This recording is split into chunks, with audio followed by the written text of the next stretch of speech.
SSS pensioners, naku po, 7 araw na lang ang natitira. Dapat na ninyo itong gagawin bago matapos itong buwan ng August. Ano nga ba ito? Paano ito makakaapekto sa pagtanggap ng buwan ng pensyon? Iyan ang ating pag-uusapan. Hold up.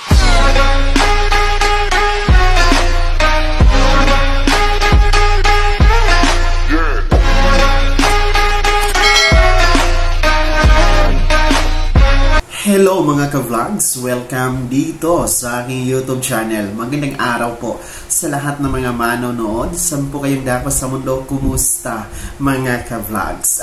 7 araw na nga lang po ang natira dito sa buwan ng Agosto. At dapat na nyo gagawin itong nire-required ng SSS sapagkat maaari pong maputol ang inyong pagtanggap ng buwan ng pensyon kay SSS.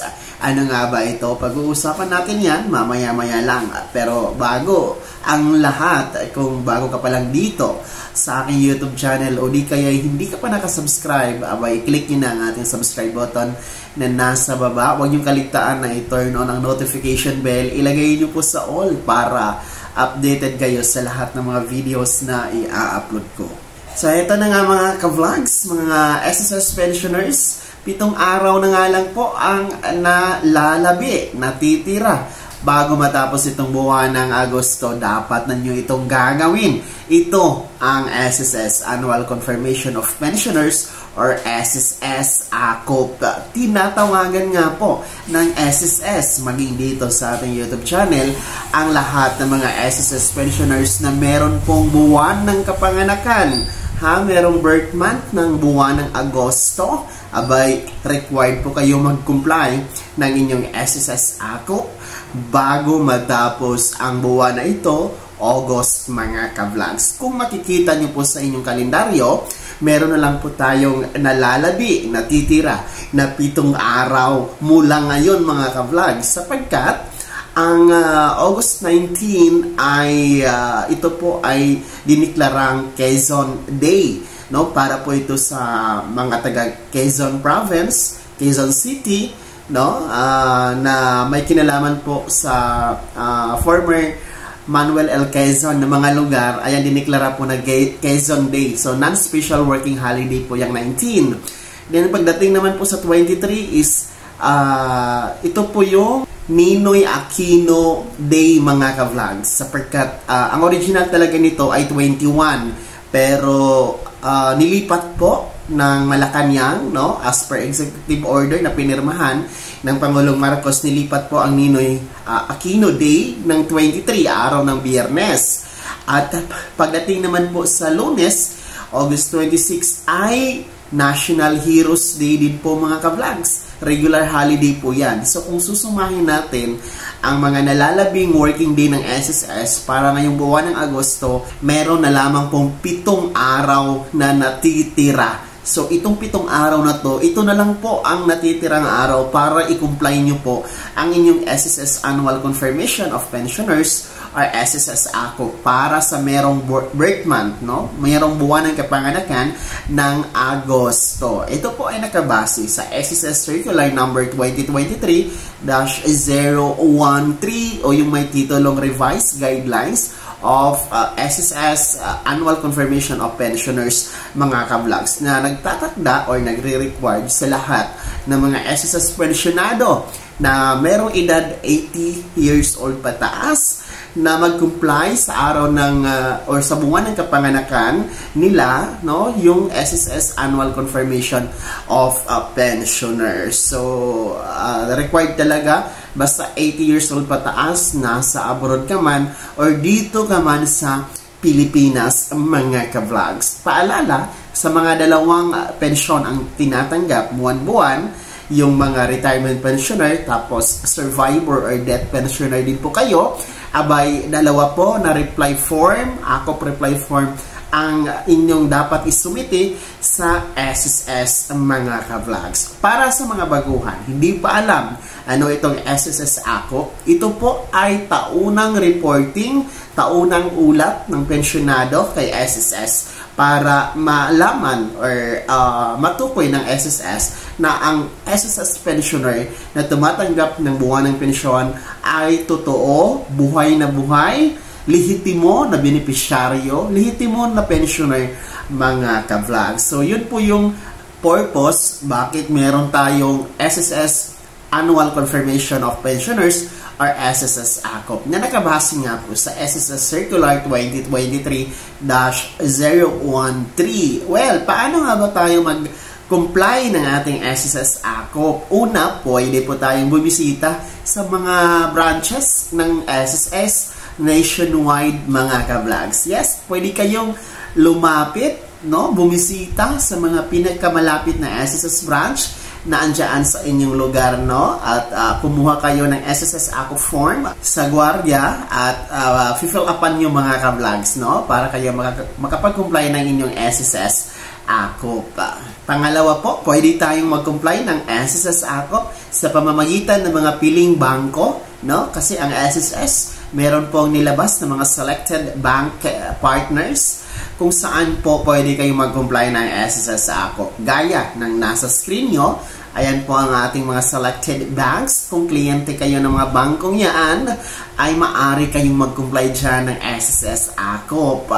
Pangatlo, pwede tayong mag-comply ng SSS AKOP sa pamamagitan ng video conference gamit ang Viber na app. So ito po yung online compliance ng ating SSS AKOP. Well, ito po ay applicable sa mga ka-vlogs natin na nasa abroad, no, na hindi na kailangan umuwi ng Pilipinas para mag-comply ng AKOP. Now, mag-comply na lang po kayo through video conference gamit ang Viber na app mga ka-vlogs. Of course, kahit dito sa Pilipinas kayo, kung busy kayo, busy sa negosyo, or hindi na makakalakad yung pensioner sa branch ng SSS to comply SSS AKOP, pwede kayong mag-online compliance, no, dito sa video conference gamit ang Viber na app. Kung ito po ang pipiliin nyo, ang una nyo pong gawin ay mag-email muna kayo kay SSS, no? Ipaalam nyo po na gusto nyong mag-comply ng SSS AKOP sa pamamagitan ng video conference, and then antayin nyo lamang po yung reply ni SSS para mag-set ng schedule, yung petsa at oras ng inyong video conference mga ka-vlogs. Dito naman tayo sa mga requirements. Ano nga ba ang kailangang dokumento na ihahanda sa pag-comply ng SSS AKOP? Number 1, kailangan po natin ng SSS AKOP form. Well, available naman po ito sa mga branches nationwide. Walang bayad, libre ang SSS AKOP. Sa mga online po or video conference na mag-comply, pwede nyo pong i-download sa inyong cellphone at i-print ang SSS AKOP. Punta lamang po kayo sa www.sss.gov.ph at punta kayo sa forms, and then hanapin nyo po yung SSS AKOP na form mga ka-vlogs. Pangalawang requirement, kailangan po natin ng ating SSS ID or SSS UMID card mga ka-vlogs. Kung wala po niyan, any government issued ID po pwede naman po, gaya po ng passport, driver's license, PRC license, no, postal ID at iba pang primaries na ID, no. Kung wala po yan, ay pwede po ang secondary ID na dalawa po ang kailangan, no, gaya po ng PhilHealth, Teen ID, Pag-ibig Loyalty Card, no, Senior Citizen ID, pwede po yan mga ka-vlogs. And pangatlo, para sa ating mga total disability pensioner, kailangan po ng updated na medical certificate mula sa inyong medical doctor. And panghuli, sa mga online po or video conference na magko-comply ng SSS AKOP, kailangan nyo pong magpa-picture hawak-hawak ang isang diaryo na ang petsa po ng diaryo ay tumutugma sa petsa ng inyong pag-comply ng SSS AKOP. Gaya ng nasa screen nyo, ganyan po ang paghawak at pag-picture mga ka-vlogs. Ano nga po ba ang kahalagahan, ano nga po ba ang consequence kung hindi nyo po i-comply ang inyong SSS AKOP sa tuwing buwan ng inyong kapanganakan. Maaari pong maputol ang inyong pagtanggap ng buwan ng pensyon kay SSS temporary. Ibig sabihin, mga merong month ng August, kung hindi nyo po makomply ang AKOP ngayong Agosto, maaari pong maputol temporary next month, September, maaring hindi na kayo makatanggap temporary ng inyong pensyon. Kaya napakahalaga talaga na i-comply ang SSS AKOP para tuloy-tuloy po ang patanggap ng buwan ng pensyon kay SSS. Kaya muli po sa ating mga SSS pensionado na hindi pa po nag-comply ng SSS AKOP ngayong Agosto, mga merong birth month ng August, abay, sumugod na sa pinakamalapit na SSS branch o di kaya'y mag-online compliance sapagkat meron na lamang pong nalalabing o natitirang 7 araw bago matapos ang Agosto. I-comply nyo na ang SSS AKOP para tuloy-tuloy ang pagtanggap ng buwan ng pensyon kay SSS. Bago ako matapos sa video na to, kung nais nyo pong sumuporta dito sa aking YouTube channel, maaari nyo pong i-click ang ating super thanks button na nasa baba. At sa mga gustong maging miyembro, pwede mga ka-vlogs, i-click nyo lamang po ang ating join button. Mamili ka ng mga perks na andyan. Sana'y naging gabay ang video na to. Kahit paano ay napaalalahanan po natin kayo sa mga mahalagang bagay-bagay, mga mangyayari sa pagiging miyembro, benepisyaryo at pensyonado kay SSS. Kung hindi ka pa nakasubscribe dito sa aking YouTube channel, maaari nyo nang i-click ang ating subscribe button na nasa baba. Huwag nyo kaligtaan na i-turn on ang notification bell. Ilagay nyo po sa all para updated kayo sa lahat ng mga videos na i-upload ko. Maaari nyo ding i-like ang video na to at kung meron ka pang mga katanungan, maaari nyo i-komento sa comment section na nasa baba. At paki-follow naman sa aking official Facebook page na nasa screen nyo. Muli po ako si Daniel Timpawa na nagsasabing dito sa aking YouTube channel, pawang katotohanan at lahat totoo lamang.